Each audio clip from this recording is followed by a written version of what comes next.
మొదటిగా మన పరలోకపు తండ్రికి కృతజ్ఞతాస్తుతులు చెల్లించుకుంటున్నాను. అలాగే మీ అందరికీ నా హృదయపూర్వక వందనాలు చెల్లించుకుంటున్నాను.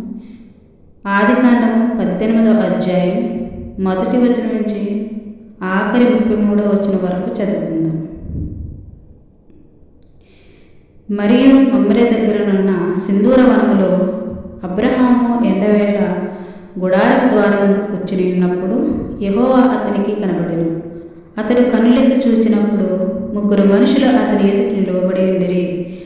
అతడు వారిని చూచి గుడారపు వాకిటి నుండి వారిని ఎదుర్కొనుటకు పరిగెత్తి నేల మట్టుకు వంగి, ప్రభువా, నీ కటాక్షము నా మీదనున్న ఎడల ఇప్పుడు నీ దాసుని దాటిపోవద్దు. నేను కొంచెం నీళ్లు తెప్పించదును. దయచేసి కాళ్ళు కడుక్కొని ఈ చెట్టు క్రింద అలసట తీర్చుకునుడి. కొంచెం ఆహారం తెచ్చదును. మీ ప్రాణాలను బలపరుచుకునుడి. తరువాత మీరు వెళ్ళవచ్చును. ఇందు నిమిత్తము కదా మీ దాసుని ఎదుకు వచ్చెదరనెను. వారు నీవు చెప్పినట్లు చేయమనగా అబ్రహాము గుడారంలోనున్న సారా యొద్దకు త్వరగా వెళ్ళి, నీవు త్వరపడి 3 మానికల మెత్తని పిండి తెచ్చి పిసికి రొట్టెలు చేయమని చెప్పాను. మరియు అబ్రహాము పశువుల మందకు పరిగెత్తి ఒక మంచి లేత దూడను తెచ్చి ఒక పనివానికి అప్పగించెను. వాడు దాన్ని త్వరగా సిద్ధపరిచాను. తరువాత అతడు వెన్నను, పాలను తాను సిద్ధం చేయించిన దూడను తెచ్చి వారి ఎదుట పెట్టి వారు భోజనం చేయుచుండగా వారి యొద్ద ఆ చెట్టు క్రింద నిలుచుచుండెను. వారతనితో, నీ భార్య అయిన సారా ఎక్కడున్నదని అడుగుగా అతడు, అదిగో గుడారంలోనున్నదని చెప్పెను. అందుకాయన, మీదటికి ఈ కాలమున నీ యొద్దకు వచ్చి నీ యొద్దకు నిశ్చయముగా మరలా వచ్చేదను. అప్పుడు నీ భార్య అయిన సారాకు ఒక కుమారుడు కలుగునని చెప్పాను. సారా ఆయన వెనుక నుండిన గుడారపు ద్వారమందు వినుచుండెను.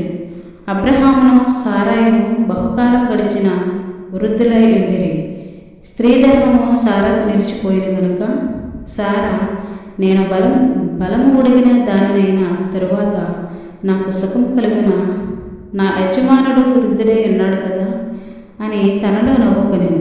అంతటి యెహోవా అబ్రహాముతో, వృద్ధురాలైన నేను నిశ్చయంగా ప్రసవించదనా అని సారా నవ్వనేలా? యెహోవాకు అసాధ్యమైనది ఏదైనా ఉన్నదా? మీదటికి ఈ కాలమున నిర్ణయ కాలమందు నీ యొద్దకు తిరిగి వచ్చేదను. అప్పుడు సారాకు కుమారుడు కలుగునను. సారా భయపడి, నేను నవ్వలేదని చెప్పగా ఆయన, అవును, నీవు నవ్వితివనెను. అప్పుడు ఆ మనుషులు అక్కడి నుండి లేచి సొదొమ తట్టు చూచిరి. అబ్రహాము వారిని సాగనంపుటకు వారితో కూడా వెళ్ళెను. అప్పుడు యెహోవా, నేను చేయబో కార్యము అబ్రహామునకు దాచెదనా? అబ్రహాము నిశ్చయముగా బలము గల గొప్ప జనమగును. అతని మూలముగా భూమిలోని సమస్త జనములను ఆశీర్వదింపబడును.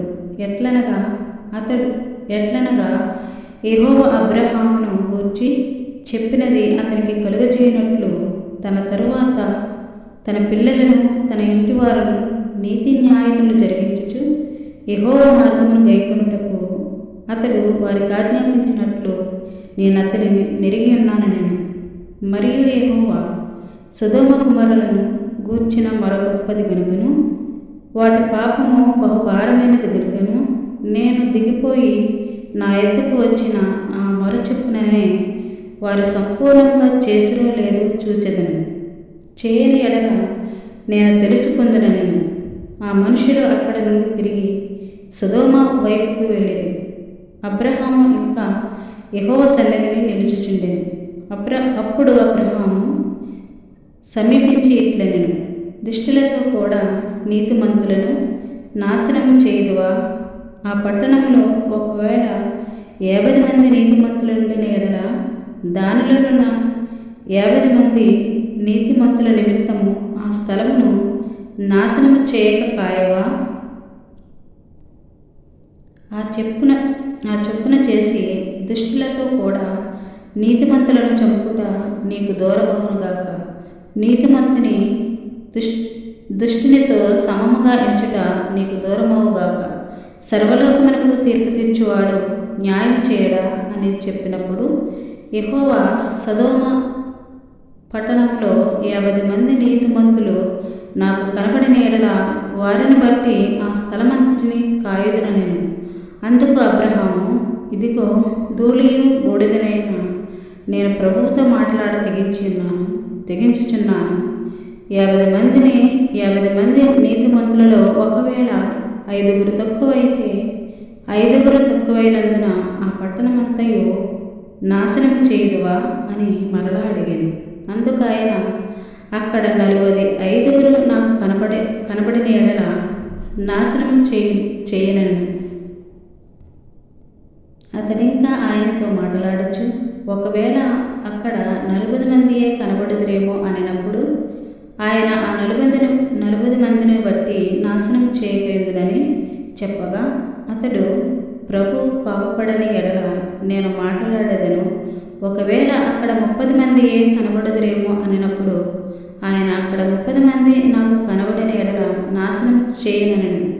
అందుకతడు, ఇదిగో ప్రభువుతో మాట్లాడ తెగించి తిని, ఒకవేళ అక్కడ 20 మంది కనబడుదురేమో అనినప్పుడు ఆయన ఆ 20 మందిని బట్టి నాశనము చేయకుందుననగా, అతడు, ప్రభు కోపపడని ఎడల నేనింకొక మారే మాట్లాడేదను, ఒకవేళ అక్కడ 10 మంది కనబడుదురేమో అనినప్పుడు ఆయన ఆ 10 మందిని బట్టి నాశనం చేయక ఇందునెను.